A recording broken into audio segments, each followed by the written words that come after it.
Hello, and welcome back to another Feelings and Finances episode of the Money Skills for Therapists podcast.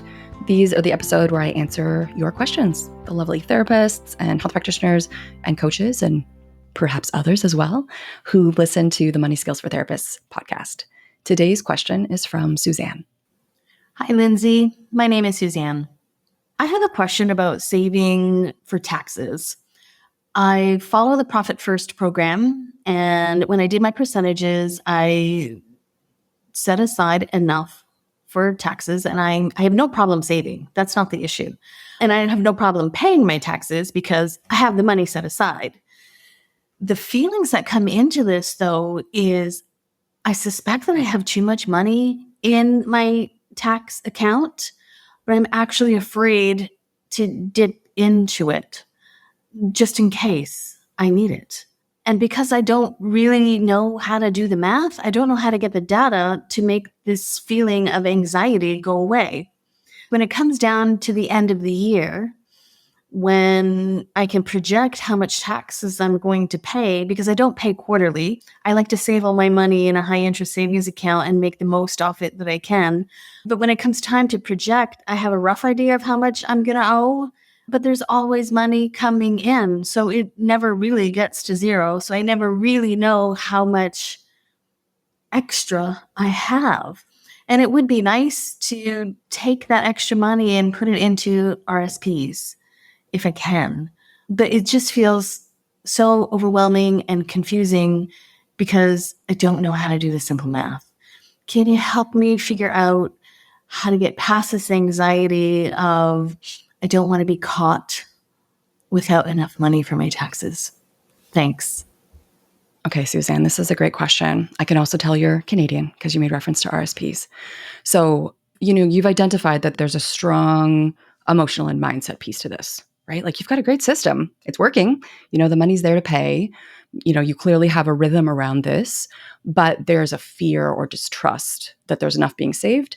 And there's a lack of clarity on what money is for this year, what money is for last year. So as you say, you pay your taxes, but then there's money you've already been adding. So what is extra? There's like a blurriness here and an anxiety and a fear of getting in trouble, which creates quite a fog, I'm sure, when it comes to this piece. First of all, I would encourage you to spend some time with the part of you, if you want to use parts language or, insert your therapy modality and point of view here, this part of you that is afraid of getting in trouble or not having enough, right? Spending some time and being curious about that. Like, is it about getting in trouble for the government? I know I have a fear of getting in trouble, right? So it's certainly common amongst therapists, but do you know where that comes from for you? Can you spend some time maybe uncoiling that a little bit? What is the fear of what's going to happen? What's the worst that could happen, right? Because what I'm hearing is based on the fact that you're already saving so well, consistently, chances are if there wasn't enough money there, you're going to be short by like $2,000, $3,000, right? And this is something that I talk about a lot in my course, Money Skills for Therapists, is being able to be with the good enough, right? Getting to tax time and owing $20,000 and having $0, that is a big problem, right? That puts us on a payment plan. That is painful. There's going to be like big feelings of failure and what am I going to do, panic. But considering you're already saving, the margin of error is going to be so much smaller for you. The possibility of owing a bunch is quite remote, really. So I am curious if, first of all, you can get in touch with how well you're doing and the reality that chances are you might only end up being $1,000 or $2,000, worst case scenario, $3,000 or $4,000 short because you've made a ton more and you've crossed a tax bracket.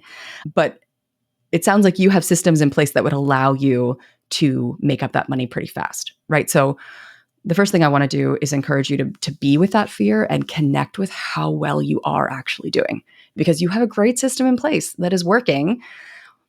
But that brings us to our second point, which is the lack of clarity on how well is it working, right? You're doing all these great habits, but you don't know how close you're getting to the target and how much money is left over. But it sounds like you do know there's some money left over.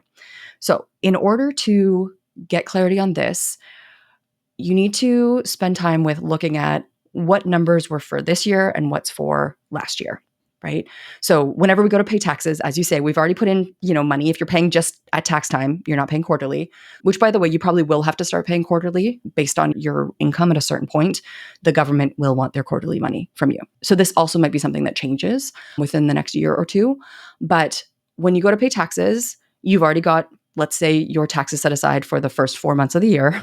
It's April, it's tax time. You're paying, let's say your 2023 taxes, but you've already got 4 months of 2024. So the way to clarify what is for this year and what is for last year would be stopping at that point in time, Suzanne, and calculating, okay, I know I've put my tax money from January to April. Take a look at a tax calculator online. I actually have a tax workshop that we can link in the show notes, which helps you figure out based on your projected revenue for the year, what is your income tax amount going to be? But then as self-employed people, we also have those additional taxes. So in Canada, we have to pay matching CPP, Canada Pension Plan. If you've opted into EI, you also have to pay the employee EI and employer EI. Chances are you've not opted into EI. Most folks don't. So we do know that there's that matching element as well. You have to pay your income tax, but you also have to pay double CPP.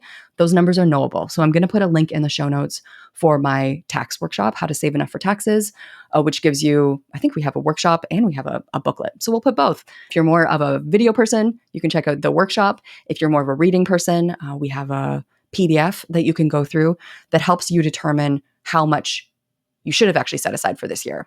Because once you know how much you should set aside for this year, then you can see what's extra, right? And you could do this right now for this point in time. You could look at from January to now, how much money have I earned based on my income tax rate and that double CPP? How much money needs to have been set aside for this year so far? What is the target that I should be hitting? And then how much extra is there? Because I am hearing that that this money could do better jobs for you than sitting in this tax bank account. And I absolutely agree, right? And so this is something that you can actually do right now. Take a look at your numbers, grab one of the resources from the show notes for this episode so that you can look at what is your income tax percentage based on what you're expecting to make this year. And considering at the time of this recording, we're coming close to the end of the year, you're going to have an idea of what you've made so far, and you can project forward how much more you would be expecting to make. So let's say you see that you are going to make about $70,000 this year. After you pay your operating expenses, there's going to be $70,000 left in the business that's for you. Then you can look at using my tool or even just looking at an online calculator. What is the tax bracket for $70,000? What are your federal taxes? What are your provincial taxes? They're going to give you a number, and what you're looking for is your effective tax rate. That's the average between all the different tax brackets. There's going to be a number which is your effective tax rate, and it's probably going to be something like 18%, right? Then you can look up CPP. This is all in my calculator. Look at CPP. You're going to double that number. So there's another couple percentages you'll add there, and then you'll get a real number. Let's say you end up with 22%. You look at what you've made so far this year. Maybe it's 50,000. You take 50,000, multiply it by 22%. That's what should be in your tax account for this year. Anything above that is extra. Find a better job for it. Right? It sounds like your RSPs need some money. So send it towards your RSPs. For our American listeners, that is a retirement saving plan. It's a retirement vehicle in Canada, similar to a 401k or a SEP IRA in the United States. Send that money there. So it's doing that higher job for you. It's like going into investments, it's compounding, it's saving for your future. And then if the scarcity part of you is still scared, you could also choose to leave a couple extra thousand. But I would say, get in touch with that part of you that knows that bigger picture, this money has a higher job, that you can trust yourself to make up for a little shortfall if there happens to be one, if you do the math wrong, and get to the point where you're clear. This money is for this year. The money that was left from last year has gone somewhere else. And then next year, when it gets to tax time, you can do the same thing, see how much money is for that year so that you know that anything else that's left after taxes is extra. Right. So I think that's going to go a long way to giving you the clarity that you are looking for in your tax savings. So congratulations for the great system that you have. These 2 steps of getting more in touch with where that fear is coming from and getting this extra level of clarity, I think is really going to lock in your system, Suzanne. So great work. If you, like Suzanne, have a question for me, just click on the link in the show notes. The other link, not the taxes workshop link and the taxes PDF guide link, you can also check those out. But if you want to leave me a question, just click on the link for submitting a question. It'll take you to the podcast page. Super simple. Just press record, share your name, share some context if you want, and share your question. I would be happy to answer your question in a future episode of Feelings and Finances. Thanks so much for joining me today.